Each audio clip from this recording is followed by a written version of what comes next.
Jenny Millers was 29, working as a waitress at Rosie's Diner, a small place nestled between a hardware shop and laundromat in quiet Kansas. Her days rarely changed. She rose before dawn, walked 3 blocks to the diner, tied her faded blue apron, and welcomed morning customers with a smile that hid her deep loneliness. She lived alone in a 1-bedroom flat above the pharmacy. Her only family now, just fading photographs. Her father died when she was 15, her mother 2 years later, and the aunt who raised her moved to Arizona for arthritis treatment, leaving Jenny with only holiday calls and rare letters. One Tuesday morning in early October, she noticed a boy. He couldn't have been older than 10, small for his age, his watchful eyes observing everything yet revealing nothing.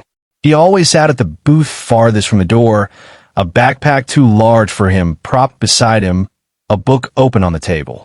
The first time he ordered only water. Jenny served it with a smile and a paper straw. He nodded thanks, so slightly it was barely visible. The same on the second, third, and fourth days. By his second week, Jenny saw his routine clearly. He arrived at exactly 7:15 a.m., 45 minutes before school began at the elementary nearby.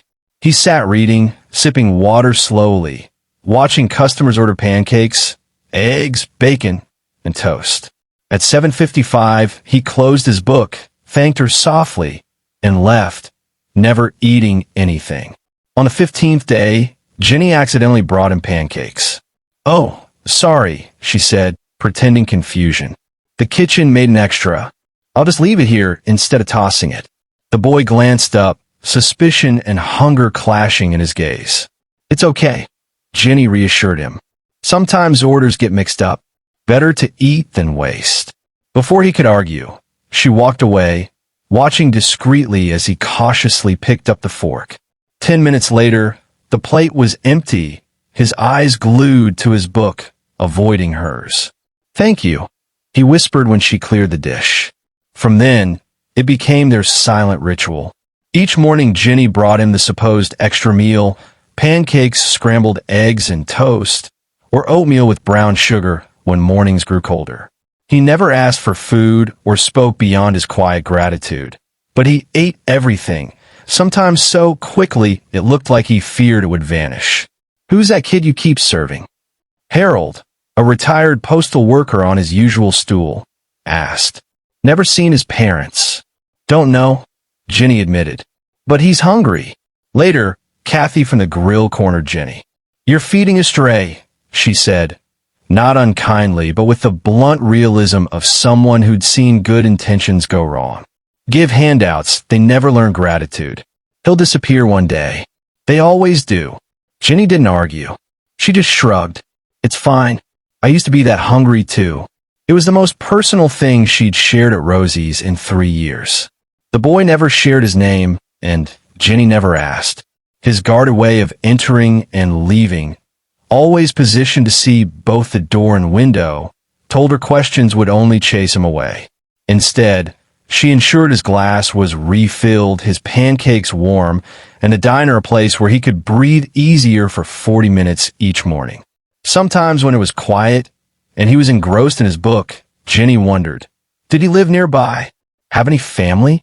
Why was hunger his companion? But she pushed those thoughts aside. She believed real kindness didn't come with conditions. By week 6, others noticed her quiet routine. Most stayed silent, but some whispered cruel judgments. Playing charity worker on company time, sneered a businessman. "Kids these days expect handouts." Another regular muttered, "In my day, no one gave away free food just because someone looked sad." Jenny heard it all, but let it slide like rain-down glass. She knew defending kindness often hardened critics. But Mark, the diner's manager, wasn't as easy to ignore. He summoned her to his cramped office. "I've seen you giving food to that kid," he said, fingers drumming the desk. "Employees can't give free meals. Bad for business." Jenny twisted her apron nervously. "I'll pay for it myself." "From your tips?" "You can't afford that," Mark scoffed. "It's my choice," Jenny replied firmly. "Just one meal a day." He sighed. "Fine. But if it affects your work or he causes trouble, it ends. Jenny nodded, relieved. She began setting aside part of her tips, money meant for a winter coat or dentist visit, to cover his meals. One freezing Thursday in November, the boy didn't come. Jenny kept checking the door, uneasy, but still placed pancakes at his booth.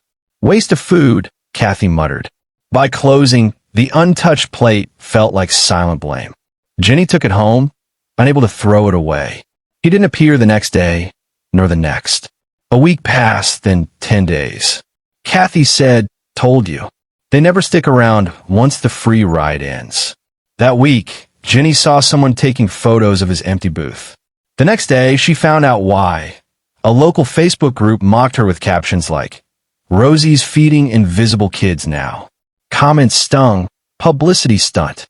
Feeding strays just creates dependence. That waitress needs a reality check. For the first time, Jenny questioned herself. Was she foolish to help someone she knew nothing about? Seeking comfort, she opened her small wooden box of keepsakes. Inside was her father's faded army photo, his gentle smile beneath a harsh desert sky, and his worn leather journal. She opened to her favorite entry. Shared half a ration with a local boy today. Johnson said I was crazy, that he'd betray us. Maybe, but the look in his eyes when he ate, same as mine when Mom saved me the last bread slice. No one grows poor by sharing half a loaf. But those who forget to share stay hungry forever. Tears welled as Jenny traced his handwriting. She didn't need to know the boy's name to recognize hunger. Hunger, whether for food or comfort, asked for bread, not interrogation. On the boy's 23rd absence, Jenny arrived resigned, though she still placed pancakes at his booth. At 9:17 a.m., everything changed. The diner fell silent as 4 black SUVs with government plates parked outside. Uniformed men emerged in precise formation. From the lead vehicle stepped a tall man in decorated military dress, his presence commanding. The bell chimed as they entered. Mark rushed over. "Can I help you, sir?" The officer removed his cap. "I'm looking for Jenny." All eyes turned to her. "I'm Jenny," she said, trembling. "I'm Colonel David Reeves, U.S. Army Special Forces," he said, pulling an envelope from his pocket. "I'm here because of a promise made by one of my men." "Adam," Jenny repeated, tasting the unfamiliar name. "The boy you fed," Reeves explained. "Adam Thompson. His father was Master Sergeant James Thompson." "Was," Jenny whispered. "He's safe now with grandparents in Colorado," the colonel reassured. His father didn't know his wife left after deployment. Adam survived alone on scraps, too scared to tell anyone. 2 months ago, Sergeant Thompson was killed in Afghanistan. In his last letter he wrote, "Please thank the woman at the diner who fed my son without questions. She didn't just feed a hungry child. She preserved a soldier's dignity." Jenny wept as Reeves read the note. "Your kindness meant everything to Adam and to his father." The diner remained silent as the colonel snapped to attention, saluting her. Behind him, every soldier followed suit. "On behalf of the United States Army Special Forces and Adam, thank you." Jenny stood shaking, clutching the letter that carried a father's final gratitude. "I didn't know," she whispered. "I just couldn't let him starve." "Sometimes," Reeves said softly, "feeding a child without asking why is the greatest kindness." Outside, soldiers saluted in unison. Inside, customers rose in silent respect. Jenny, the quiet waitress who felt invisible for years, stood in the center, honored for her small daily kindness that carried a soldier's last hope. The story spread. The Facebook group that mocked her now shared her story with pride. Customers requested her section, leaving generous tips and notes. "My son's in the Navy. Thank you for your kindness." Mark hung an American flag above Adam's booth with a plaque, reserved for those who serve and the families who wait.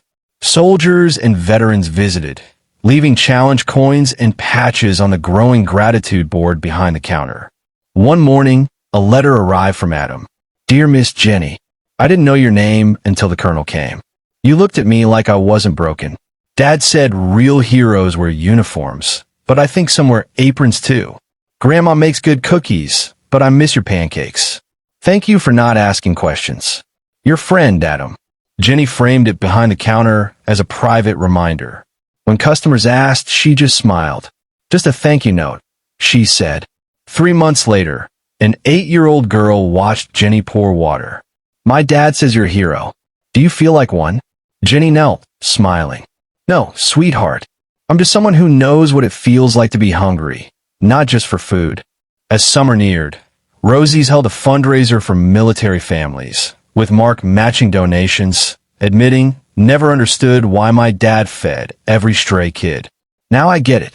Sometimes a meal is more than food. Almost a year after Adam first walked in, Jenny arrived to find a Special Forces Challenge coin beside her order pad, engraved with Semper Memor, always remembering.